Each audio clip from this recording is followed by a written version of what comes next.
Hey. Alright, so as promised at the end of last video, we're covering Xenoblade Note Volume 8 now. I just finished going over the tweets about the new expansion pass details, so go watch that video because shit's actually more hype than I thought it was. But yeah, here we are, Xenoblade Note Volume 8, and I skimmed through it to see what was going to be in here or to see how long it was, and we got the new information about the expansion pass, some new music, they introduced Gray, and actually a couple other things that we haven't gotten tweets about yet. So there's quite a bit in here, and it's, you know, I don't really know what's in it. I just skimmed through to see what was, you know, how long it was. So I haven't read anything, so I'm still going in this kind of blind. But yeah, we're here. If there's any lag, I apologize. It might lag at some parts because, you know, my laptop is about half battery life right now, and it tends to get laggy and, you know, encoding overload when it's around half or lower. So I don't think there's going to be any lag, but if there is, I apologize in advance. So let's actually start with this. Recommended from the Detour of Xenoblade 3 adventure, the commercial was published. The contents of the first installment of Expansion Pass are also available. And apparently, yeah, there's like 4 new like little commercials that Nintendo's Japanese account dropped. So these are going to be pretty hyped to watch. Xenoblade Note introduces Nintendo Switch Xenoblade 3 to be released on July 29th. A commercial for Xenoblade 3 was released today, so please click here first.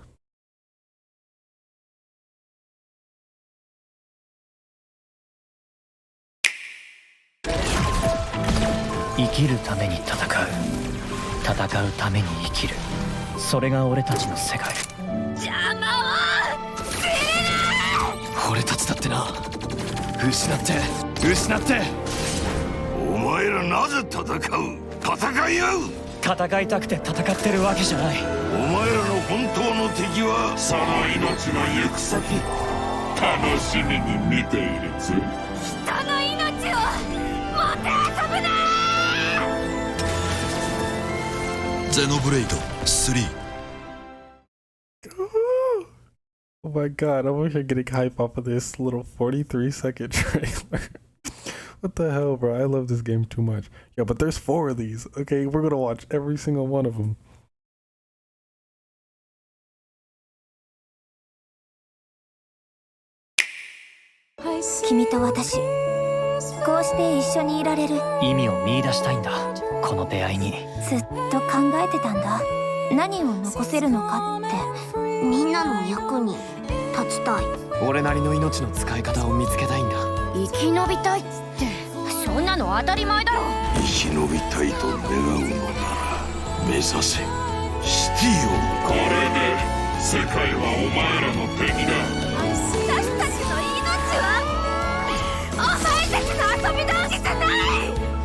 Xenoblade 3. Bro, oh my god. So the music paired with like Mio screaming does not help. This just, it makes me sad. God damn. Okay. Cycling.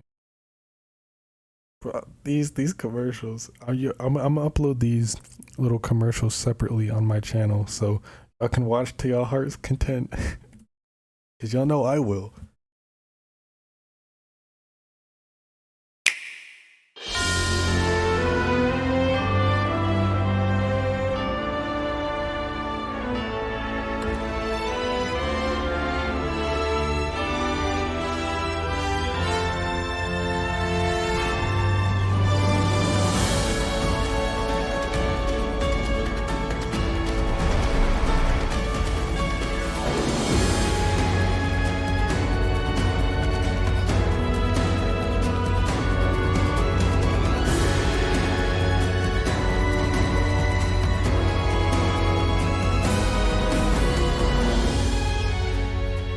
Xenoblade 3.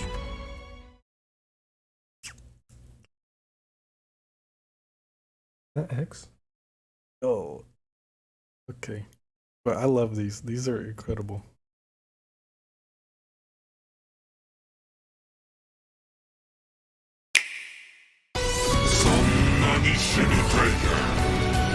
みんなを守りたいって思った。そしたらあの姿になっていた。やるよナッツ。おお、かわすぜ。ミオ、行こう。世界にあだなす存在ウロボロスはこの世にあってはならぬもの。命を紡げるのはウロボロスとなったお前たちだけだ。ゼノブレイド3。 Oh, bro, the like, what was it the weight of life? That, you know, the song we just heard, that's my favorite song in the whole game right now. It's so fucking good. Okay. God damn, I love this game. The theme of this year's 8th edition is recommend a detour during adventure. Savor the scenery of Ionios, on the road to the land where the great sword strikes that Noah and his colleagues are aiming for. There are various fields such as deserts, snowfields, forest areas, and huge seas. In the Erythea Sea, it says Eltian Sea, but you know the English translation is Erythea. You know, Erith Sea, Erythea Sea. I think it's like a combination between Erith and Leftheria, so like Erythea Sea. In the Erythea Sea Ocean, it is difficult to swim and cross the islands. It is recommended to take a boat and go island hopping. Yeah. So I still don't know what this like big structure is here. I think that's where the consoles play at. But yeah, we actually get like junks. But look at this. Look at that. I love that like bioluminescence. So it's so cool. But yeah, we actually get junks we get to control, and it looks like we actually get to upgrade them. I don't remember where, but like I remember seeing some like screenshots from a trailer, or from their in a trailer, or screenshots on Twitter somewhere, where the junks actually look different than it does here. So maybe we'll even be able to upgrade our junks, which is pretty damn cool. In Ionios, time is always flowing. When you want to change the time from day to night, you can change the time freely from the main menu. Some protists seem to appear only at night, soak up the time-changing scenery. So yeah, here we change the time with L or R, you know, on the controller, goddamn. And I'm sure it just skips by the hour. But look at this clock. It looks so like futuristic and cool. I love the UI of this game. It's probably my favorite UI, you know, out of all the Xenoblade games. Especially X, because I mean, I love X in like every way. I love Xenoblade X in the UI, but goddamn, the text was so damn small. It was hard to read anything. What you can do in a colony. Each place is dotted with colonies. Each place is dotted with colonies that are the bases of Quevis and Agnes. The people of the world make this colony the center of their lives. The friendly colony allows you to shop, dine, and more. Here we get little colony shops, and here we see like a rest point, a break point in one of the colonies. Buying accessories. In the colony shop, you can buy accessories with various effects, such as increasing attack power, HP, and arts effects. Accessories may also be obtained as rewards for quests. And yeah, nothing really new, but you know, accessories, get to buy accessories, and looks like there's new ones with like this hat icon. This wasn't in Xenoblade 2. Either was whatever this icon is, but these two we've seen before. The boots for like agility and the chokers typically for HP. But like these two, I think these are two new types of accessories. Probably have to do with arts, or like these weird bracelet things, and the hats maybe HP as well. I don't know.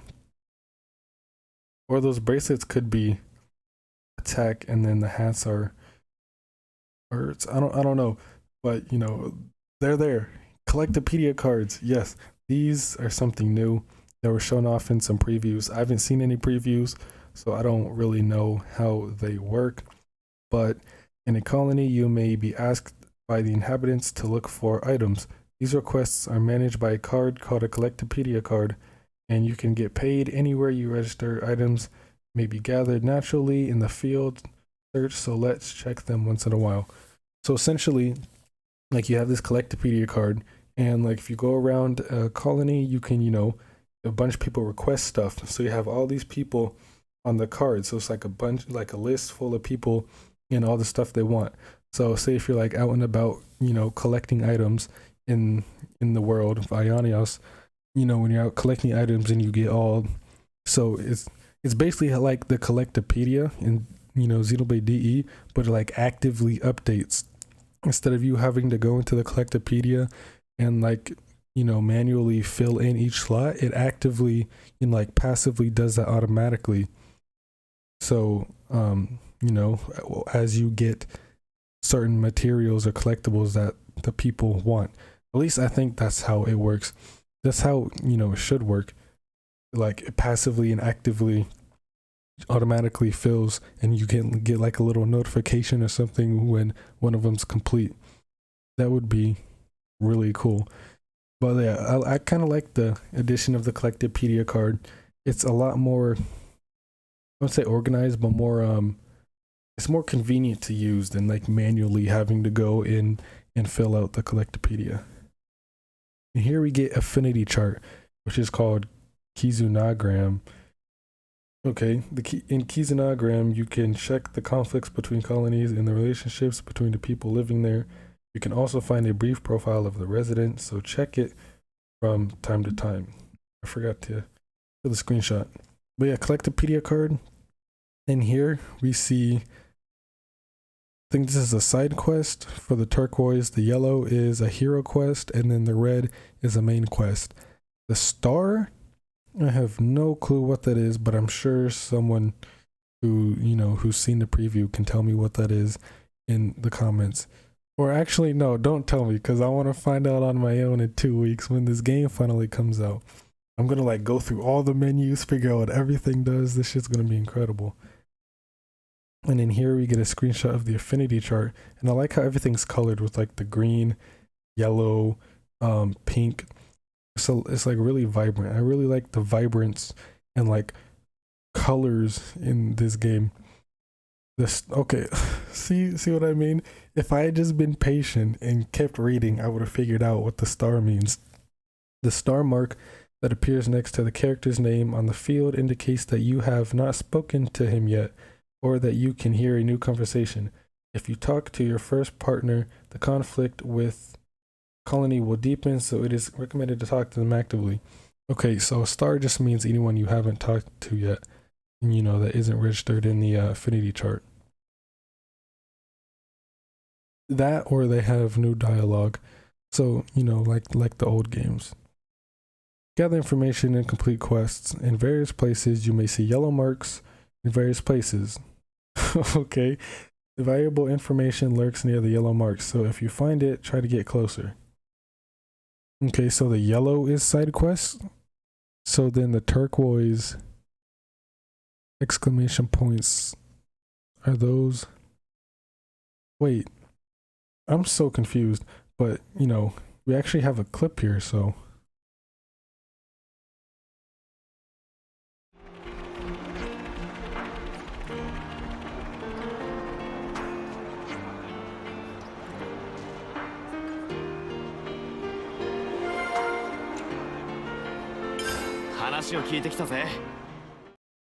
Yo, did you see that music? Did you hear that music?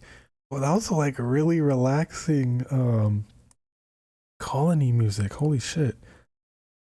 That was God, everything. I love this game. Every day this game gets better and better. It's like whenever I think the game has reached its peak, it just gets better every time we get something new. This game is going to Game of the Year for sure. This is going to get Game of the Year. There's no way it can't get Game of the Year.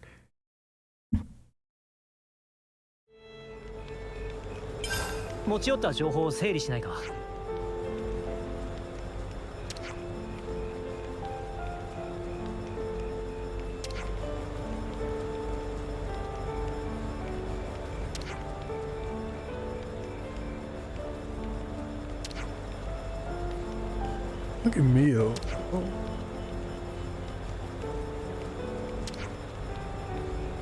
There goes Senna over here. Bum, bim, bum, bim. Okay, see, I got so wrapped up in watching the clips, I forgot to read this.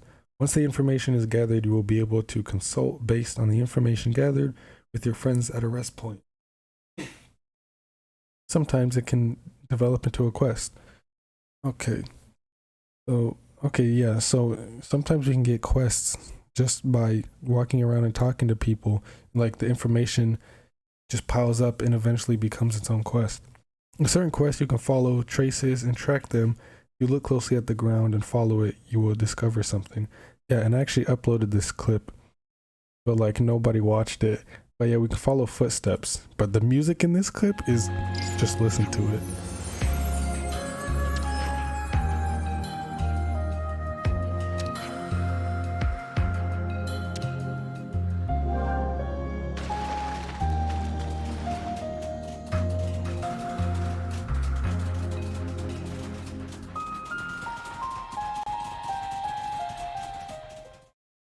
Oh, beautiful. It's just orgasmic. Goddamn. Race around the field. As you walk through the field, you will discover a variety of things. Merchants at the rest point. At the rest points located in each place, there may be Noton peddlers. If you have a break from traveling, you may want to get your gear ready. So yeah, Noton merchants are back, and then like we can buy accessories from them at breakpoints, kind of like at in Xenoblade DE, around like landmarks, we'd have Noton merchants just propped up there where we could like trade with them and buy accessories and stuff like that. So I'm glad that's back. Also, Silgil, a Noton merchant you meet along the way, will buy it automatically when Noah and the others get a cash item. By what? By what? I think, okay, earlier when I was skimming through this on my phone, I think it was translated differently, and it said they will buy you automatically when Noah and the others get a cash item. So like the Noton buys you. This shit was so funny. But look at the detail. I really like the pink. Like the pink and red fading into each other. All right. Container. In the field, you may find the container. Some items are difficult to obtain in the container. So yeah, containers are basically just chests from, Xenoblade 2 just laying around. So that's pretty cool. And we can just find these randomly laying out anywhere, I wanted to say something and I just completely, my brain just froze. Okay, fuck. Whatever. Go watch the French, the France Nintendo Japan Expo that I uploaded earlier. We got some Xenoblade 3 gameplay in there, and that shit blew my mind. I think that's the hypest I've been for this game. Was watching that expo, so it's insane. Occasionally, containers of goods are dropped from Quevis and Agnes. It contains valuable items, so please rely on the smoke rising from the drop point to look for it. So yeah, again, in the expo, we saw some gameplay. We're at Capricorn Peak, the whole snow area. And I saw some red smoke, and I was just confused to hell. It was like, what the hell is the red smoke for? Then I realized, oh, the red smoke is to indicate these big like containers with a bunch of items and everything. So if you ever like running around Ionios, and if you see red smoke like billowing up into the sky, go to it, because there's these big containers containing items and everything. And yeah, see, like right there. So you're gonna want to get to those and open that. Plant. And plants that can be discovered during the adventures, you can use G to produce collectible items. In very rare cases, you may be able to make something that is not easily available in the field. So let's produce various things. Wait, so we can use this more than just for item or gem crafting? So it looks like maybe we'll be able Wait, can we like make accessories and like craft accessories? We got all this shit laying over here by uni. We might even like be able to craft accessories, which would be kind of broken. Ethereal channel. In various places, there is a place called Ether Channel where green light rises. Here you can accumulate ether useful for your adventures in the ether cylinder. So if you find it, actively collect it. Ether is used as a material for equipment called gems. So yeah, it basically works how it does in Xenoblade 1. To make gems, we have to have ether crystals, and I guess they got rid of ether crystals and it's just the cylinders now. And if you get them up past a certain percentage, like past 100%, then you actually craft the actual gem. Whatever else you didn't get to 100% just stays as an ether cylinder.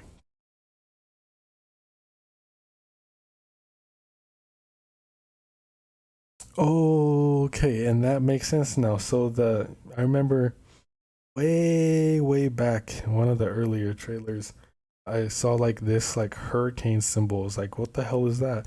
But now I know it's to indicate that an ether channel is right there. But it's so cool to just like figure out. It's so cool to just like figure out all this little shit now. Like a bunch of little stuff that we didn't know before. Figuring it out now is like so cool, so surreal. Unique monsters.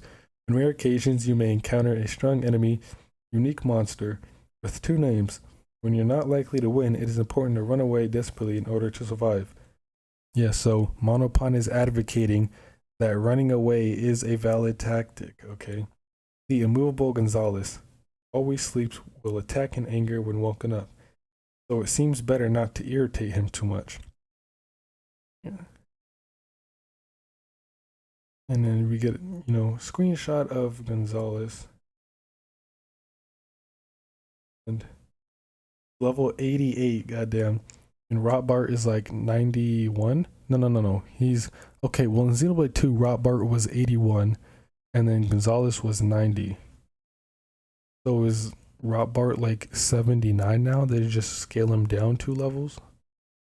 Because I think in DE, Gonzalez was 88 as well.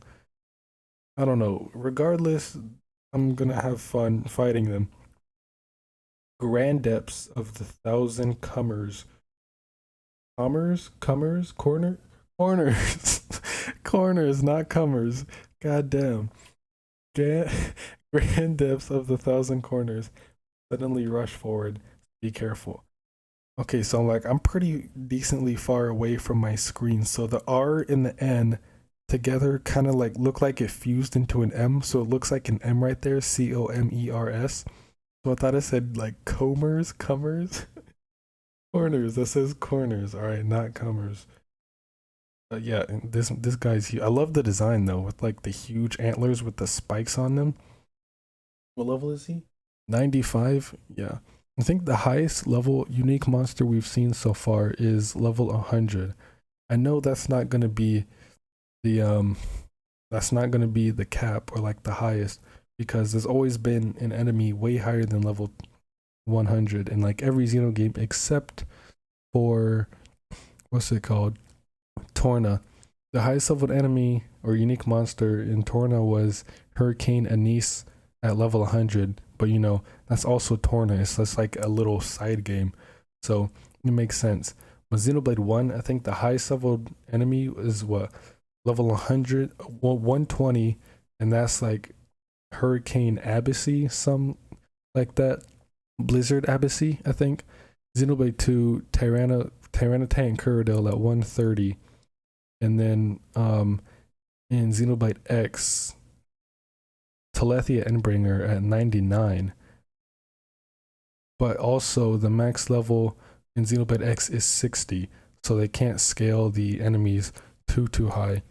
So it makes sense that the highest level is 99. But here, we can go up to level 99.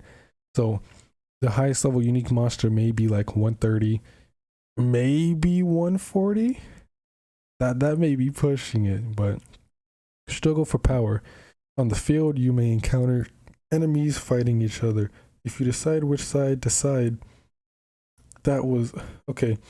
If you decide which side to side with before you engage in a battle, you will receive special rewards after victory. Or the point is to find out which reward is better and which one is easier to win and join in.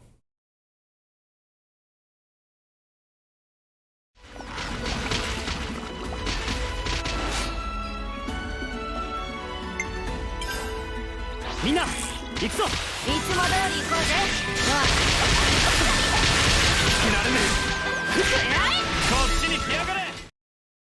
Yeah, so you can choose which side you want to help, and each side has varying rewards. So you can either choose to get Noton Coins as a reward or experience and gold as a reward. I'm probably always going to go with the Noton Coins because experience and gold are easy to get from fighting like any enemy, and I'm pretty sure you can get gold and experience from quests too.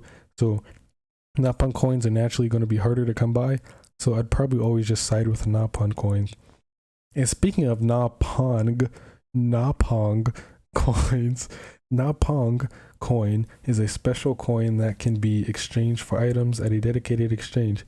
It can be registered without collecting Collectopedia card collection items. That made no sense. Can be registered without collecting Collectopedia card collection items. Can cook and oh my god, can cook and gem craft without collecting ingredients, and can even be used to level up classes. It seems that you can get it by rewarding quests and defeating strong enemies, unique monsters. So yeah, basically Noton Coins, we get them, you know, they're basically like substitutes. So like if you have for like a Collectopedia card, say you're missing a certain collectible, you can just buy them with Noton Coins. I guess you can just like trade them out for Noton Coins, or for like cooking dishes and crafting gems. If you don't have the materials you need, you can just basically autofill them with Noton Coins. You can use Noton Coins to, you know, get them. So Noton Coins are going to be very useful, which means naturally they're going to be very hard to come by and not easy to get. Yeah, you can use them for gem crafting and cooking as well as a bunch of other stuff. And there's two different types of Noton Coins. We got like yellow Noton Coins and blue Noton Coins. I think the blue ones are for gem crafting, and then the yellow are for yellow are for gem crafting, blue are for cooking, I think. Introducing a new hero. Hero is a special character who cooperates with Noah and joins the party. This time we will introduce one new hero. And we got our boy Gray over here with 2 pistols and a pierce in a piece of equipment called a flap. It attacks a wide area. The class is Full Metal Jaguar, and the more enemies are hit, the more sophisticated their attacks become.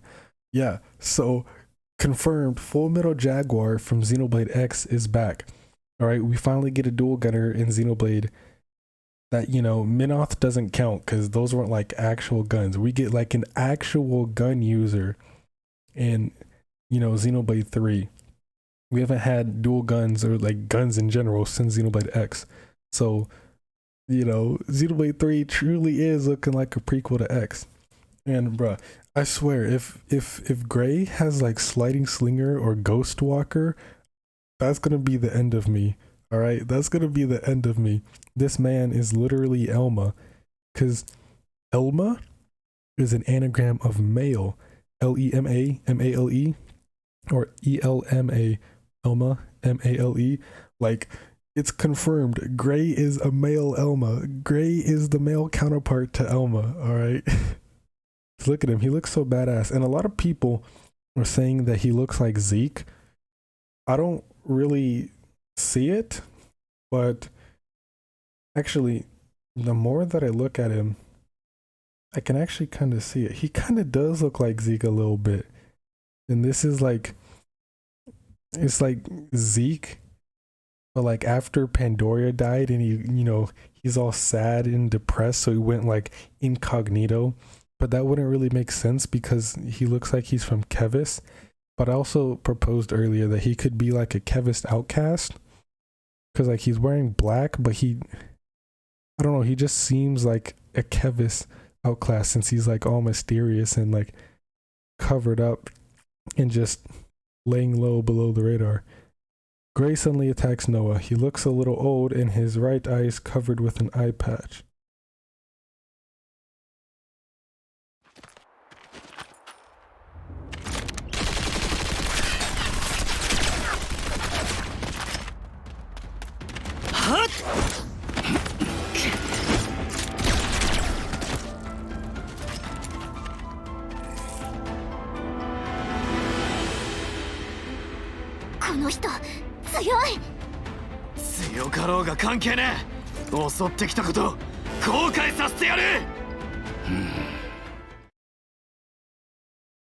Yeah, Gray's a badass. Okay, yeah, we get new music. Millick Plain, which is translated to Millick Meadows. It is a song played on the plains where Noah and the others visit at the beginning of the journey. You can feel the beginning of an adventure where anticipation and anxiety mix. This theme is fucking beautiful.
Yeah, obviously that's not like the full part of it, and like it doesn't even have my favorite part in there, because there's a certain part of that theme that that I love so much that we've heard in a couple trailers, but it's not in here. This obviously isn't the full song because it's only a minute 36 seconds long, but goddamn, yeah, we finally get on to the information about the expansion pass.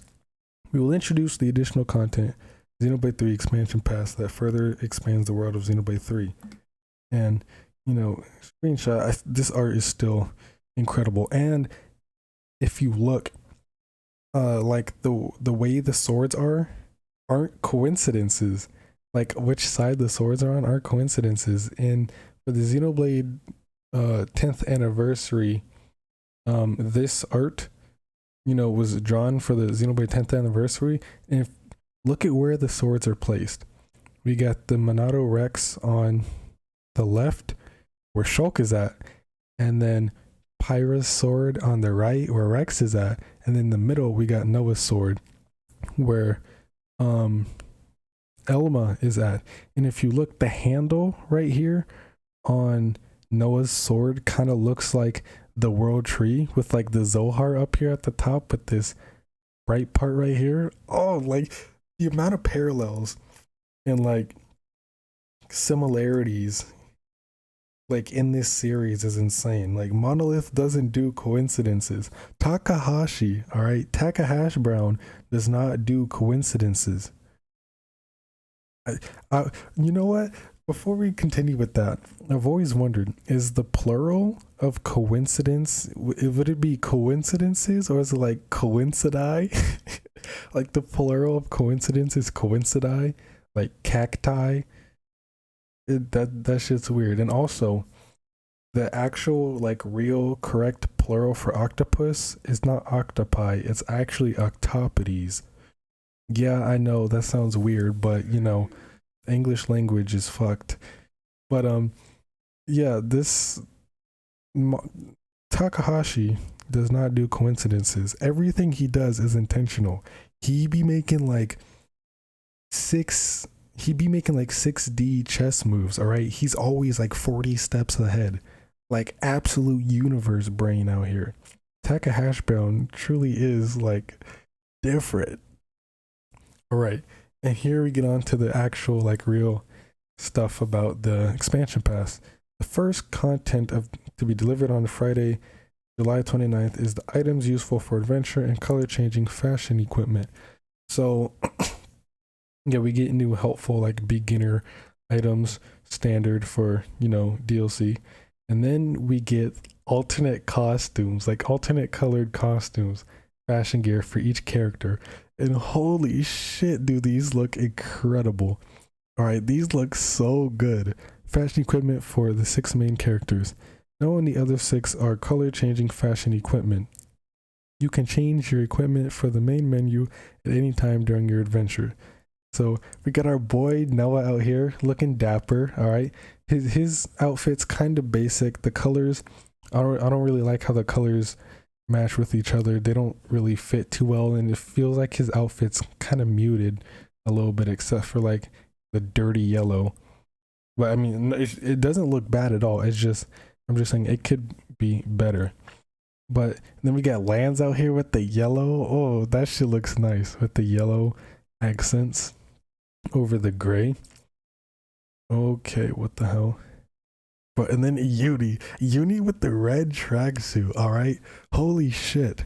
Anel is gonna have a field day with this. You already know Anel's popping off.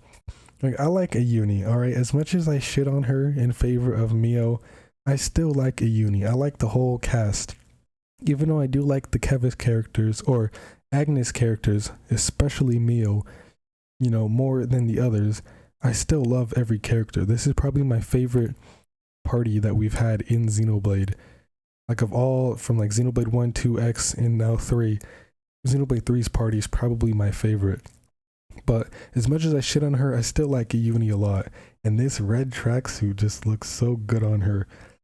Like red is like my 3rd favorite color behind green and pink. You know, pink, green, red. So like the red on her, oh, it's just so vibrant and it looks great. I don't know why that keeps happening, but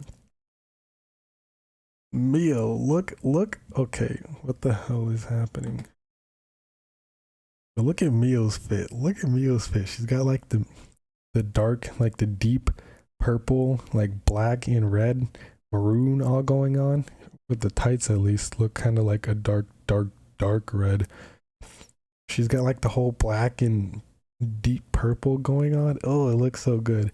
Even though it lacks like bright red, it kind of reminds me of Blood Witch Nia, which, you know, makes sense because, you know, flesh eater Gormati girls.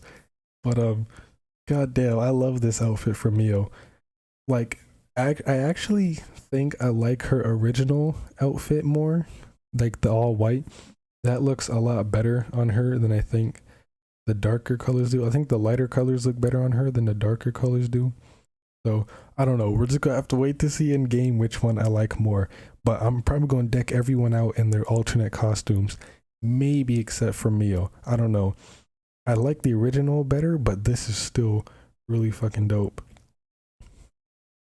And then Senna with the red, she looks so nice in the red. Got the white, red, and black.